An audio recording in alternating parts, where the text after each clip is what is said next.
So you get a chance to spend some time with your group tonight, brainstorming or potentially even filming a portion of your 60-second movie clip. And kind of sticking with the movie theme here, I want to talk romantic comedies. Now, maybe your group will decide to film a rom-com, as I refer to them, on March 14th.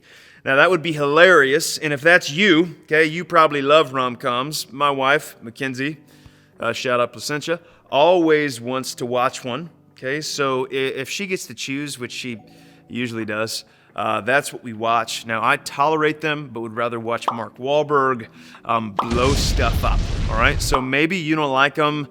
They're boring, they're sappy, they're unrealistic, blah, blah, blah, okay? I don't know where you stand on these, but I want to hear. So turn to the person next to you and tell them what you think about romantic comedies. And if you have a favorite, feel free to share.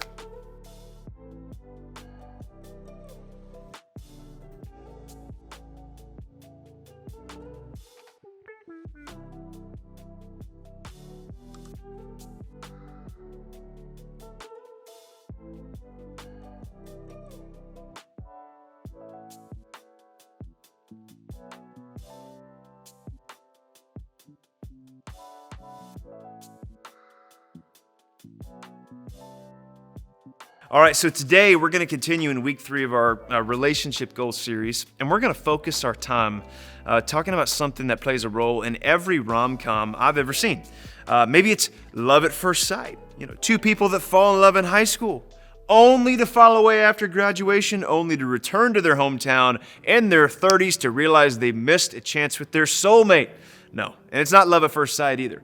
Maybe it's why guys inevitably make a grave mistake about minute 45 into the movie that destroys the newly built relationship, only to come crawling back at the end so we have a happy ending. No, it's not that either.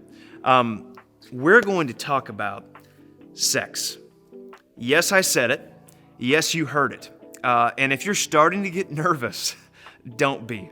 I want to make you 3 promises as we begin. Number 1, this is not a health class. This is not the birds and the bees. I won't talk about anatomy. You're welcome. And number 2, God cares deeply about you. Not just the person next to you. God cares about you no matter what. And this topic sometimes can make people doubt that. And that kind of leads us to number 3. This is a no shame zone. I don't know your sexual past. I don't know if it's a lot or none, if you see it positive or negative, but what I do know is that sex has been used by many to shame, and that is not the way of Jesus, so that is not our way. Now, I want to focus the remainder of our time on 2 questions that I hope will be helpful.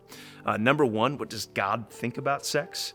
And number 2, how does sex impact me? And when I say me, I don't mean like just Landon. I mean each human being, which includes you. Okay, so relax. This is not going to be weird. Let's work through this together. Okay, are you ready? Well, even if you're not, we're going to anyway. All right, number 1, what does God think about sex? Now, don't say that out loud, but how would you answer that question? Maybe it's, well, he thinks it's bad, or at least that's what I hear because we don't ever talk about that in church. Or it's only for old married people. But not too old, because then it's gross. Or God has no business caring about sex. That's a personal thing, and he needs to stay out of it, all right? And I want to begin answering that question with 2 baseline statements. Number 1, if God is the creator, if he created people and the moon and the stars, the animals, us, right, then he created sex.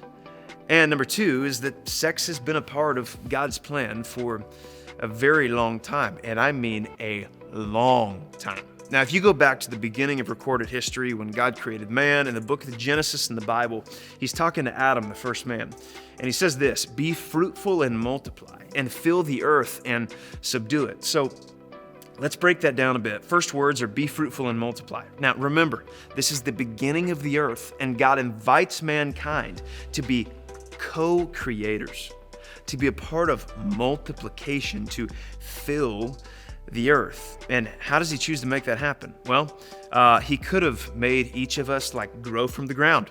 A little water, a little feed, out comes a baby. Instead, I think this says something about God here. From the beginning, He designed us uniquely so that, number one, we could enjoy this. Okay, that's why it's so popular to talk about. If sex was like doing the dishes, we wouldn't need to have sermons like this because nobody would want to do it. And number two, God made it, and it's good. Okay, it was a part of His plan for mankind. And the invitation for us to be something called a co-creator. Now, look at the second half of that verse. It says, be fruitful and multiply, fill the earth and subdue it, and have dominion over the fish of the sea and over the birds of the heavens and over every living thing that moves on the earth. So, God gave sex so we could have a say, listen, this is important, in the earth we help create. Now, when you hear words like subdue and dominion, He's not talking about like subduing a human being, but He's commissioning mankind to subdue the earth, to rule, to create. He's asking us to play a hand in creativity, which if you're a creative person, that's great news for you. Okay? And yes, this can mean procreation, as in, create babies, have babies, multiply, but the scope, guys, is actually wider than that. God designed us to create. He gave us bodies and minds to dream and wish and create. That's why Apple exists and Tesla and Instagram. Okay, on day one, He could have just reversed Thanos snapped and all the people He wanted would just be there. He's powerful enough to do that. But no. Look, He started from one man and one woman and allowed us to be co-creators with Him. And sex has been and will be a part of His design. So what does God think about sex? Well, first, it was His idea. And a key takeaway there is that sex was created by God for us. And He doesn't think it's bad or evil. It's good because He created it. Okay, and you hear that statement. It's like, Landon, if that's true, it is created by God for us and it's good because He created it, then what's the big deal? He created sex, well, so what? Like if God's cool with it, which you're saying He is, then why is it a touchy subject? Why does it seem to be so complicated, especially in the church? Well, later on in Genesis, we read this.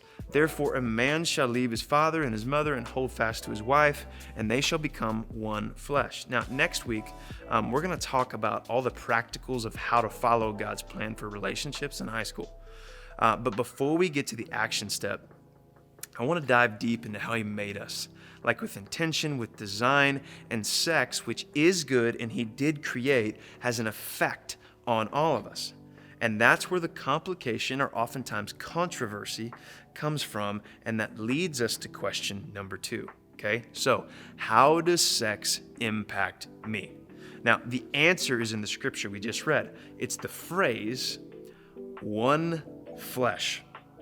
Which is a little weird and maybe even kind of gross. Like, what in the world does that mean? Well, when God says one flesh, He's describing two becoming one. But the meaning is more than just physical, right? There's a deeper level to the concept. I remember when Mackenzie and I were engaged, someone gave us a marriage book called The Mingling of Souls, which I made fun of instantly because it sounded like a really weird romance novel, but it wasn't. It was written by a pastor I really respect, and he unpacks the biblical concept of one flesh. And the best way I can describe it is, just give me some grace here, but I'm going to bring an illustration to help us understand this. Are you ready? All right. Wasn't that cool? Yeah. So give me some grace here with my illustration. It's not perfect, but I think this will help us make sense of it, okay? So oftentimes we think sex works this way. Two independent people, in this example, one of them is repped by olive oil, which I've poured in here, and the other by balsamic vinaigrette. Hey, you get some toasted bread, and you have one of my favorite appetizers. Shout out to Italian food. Delicious, all right? So you've got two people, and they get together, and they can mix for a moment. I'm gonna try to see if I can get this on camera here, but after a certain amount of time, they settle and they separate. Now, they were together and then they separate. Now, that's how many people treat sex. Two independent people who come together for a moment and then they separate. Okay, and then there's the biblical concept of one flesh, which I've picked water and emergency. It's a pandemic, folks. Stay healthy, all right? Just kidding. Now, you've got water and whatever the heck is in this powder. So when God says the two will become one flesh, okay, it's two individuals that become one. They have and maintain oneness in their body, mind, and spirit. You can't tell where one starts and one ends. Now, that doesn't mean they don't think independently. That doesn't mean they don't have individual rights. It's not a step down in priority or value, but rather two people becoming one together. Now, God designed sex to be the mingling of souls, two people who make a covenant or a lifelong decision to become one through marriage. Marriage is so much better than this taste. All right, thank you for appeasing me with that little illustration, and I know all of you will say, I get it now. Thank you. I will always remember the olive oil, balsamic vinaigrette, and emergency illustration. Now, I know eventually emergency separates if you leave it out long enough, and you could say, yeah, marriages aren't forever, Landon. All right, but you get the point.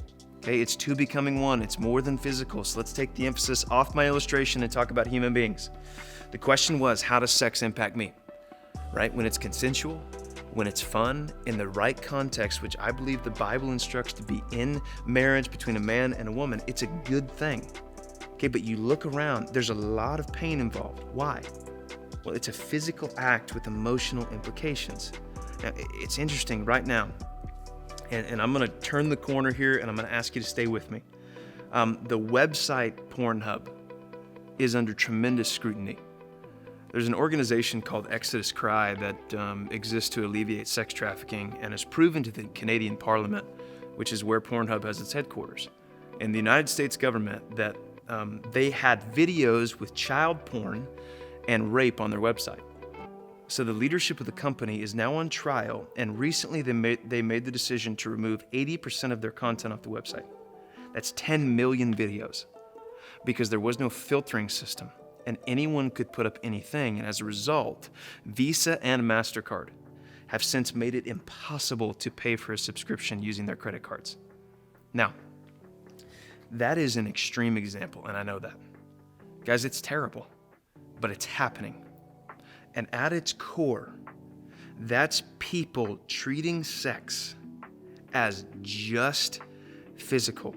Now, I know none of you are doing that. None of you are contributing to that, right?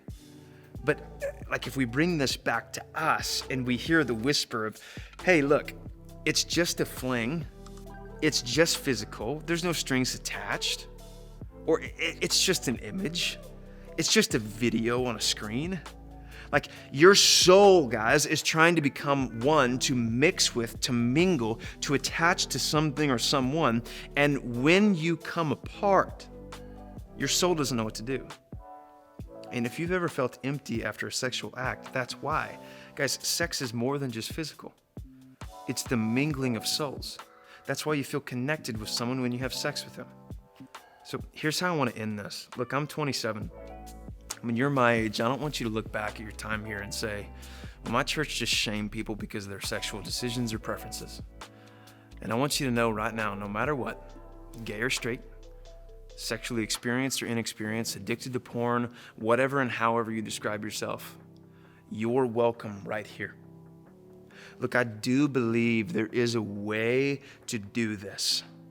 And we're going to continue learning and asking questions together. It's impossible to have this whole conversation in this video. That would be disrespectful to you and to me, but I want you to know there is therefore now no condemnation to them which are in Christ Jesus, who walk not after the flesh, but after the Spirit.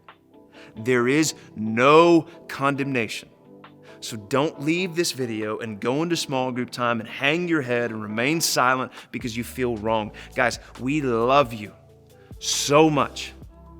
And no matter what, we're talking about this because we don't want you to walk this road alone. So where do we go from here? Look, I'm not going to tell you like what to do or not do. But I do have a simple ask. Would you be open to exploring with us God's design for sex? Would you be patient and listen and learn and not jump to conclusions because of something you heard about what Christians believe on TikTok? Would you consider caring for the person next to you, no matter their preference or their history? Would you be open with a leader? Would you be prayerful about this? Would you invite others in who may think or believe differently than you? Would you pray for your future spouse? Would you allow God to care for your soul? I'm praying for you and for your small group conversations, and I mean that. We love you. We are for you, no matter what.